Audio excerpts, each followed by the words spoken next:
Hi folks, welcome to அத்தனா states and current affairs. இன்றைக்கி நம்ம கட்டாய கல்வி உரிமை சட்டம் 2009 பற்றி பார்க்கலாம்.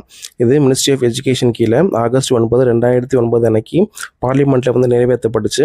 இது ஏப்ரல் 1, 2010 அன்னைக்கு எஃபெக்டிவ் ஆகப்பட்டுச்சு. இதில் மொத்தம் 38 செக்ஷன்ஸ், 7 சாப்டர், ஒரு ஷெடியூல் இருக்குது.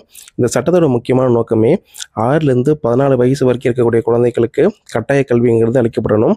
ஸோ இந்த சட்டத்தை நிறைவேற்றுறதன் மூலயமா கல்வியை அடிப்படை உரிமையாக வச்சிருக்கக்கூடிய நாடுகளின் பட்டியலை இந்தியா இணைஞ்சிருக்கு. ஸோ இந்த சட்டத்தில் என்னென்ன சொல்லியிருக்காங்க அப்படின்னு சொல்லி பார்த்தீங்கன்னா, எல்லா ப்ரைவேட் ஸ்கூல்ஸ்லேயும் 25% ரிசர்வேஷனுங்கிறது வழங்கப்படணும். ஸோ இந்த ரிசர்வேஷனுங்கிறது கம்யூனிட்டி பேசிஸ்லேயோ அல்லது எக்கனாமிக் பேசிஸ்லேயோ வழங்கணும் அப்படின்னு சொல்லிட்டு இந்த சட்டம் சொல்லுது. எந்த ஒரு ப்ரைவேட் ஸ்கூல்ஸ்லேயும் டொனேஷன் அல்லது கேபிட்டேஷன் ஃபீஸுங்கிறது வாங்கக்கூடாது. எந்த ஒரு ஸ்டூடெண்ட்ஸையும் 5th ஸ்டாண்டர்ட் வரைக்கும் ஃபெயில் பண்ணக்கூடாது. ஸ்கூல் ட்ராப் அவுட் ஆன ஸ்டூடெண்ட்ஸுக்கு ஸ்பெஷல் கவனம் செலுத்தணும் அப்படின்னு சொல்லிட்டு இந்த சட்டம் வலியுறுத்துது.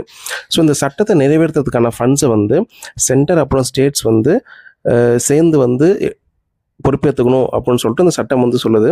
அதாவது சென்ட்ரல் கவர்மெண்ட்டை 65%, ஸ்டேட் கவர்மெண்ட் 35% பொறுப்பேற்றுக்கணும்.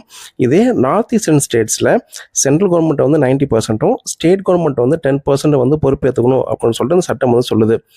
ஓகே கைஸ், இந்த ஆக்ட் ஆனது உங்களுக்கு ரொம்ப ஹெல்ப்ஃபுல்லாக சொல்லி நம்புகிறேன். நம்ம சேனலில் ஆக்டுக்காக தனியாக ப்ளேலிஸ்ட்டுமே கிரியேட் பண்ணியிருக்கோம். அதையும் விசிட் பண்ணி பாருங்கள். தேங்க்யூ.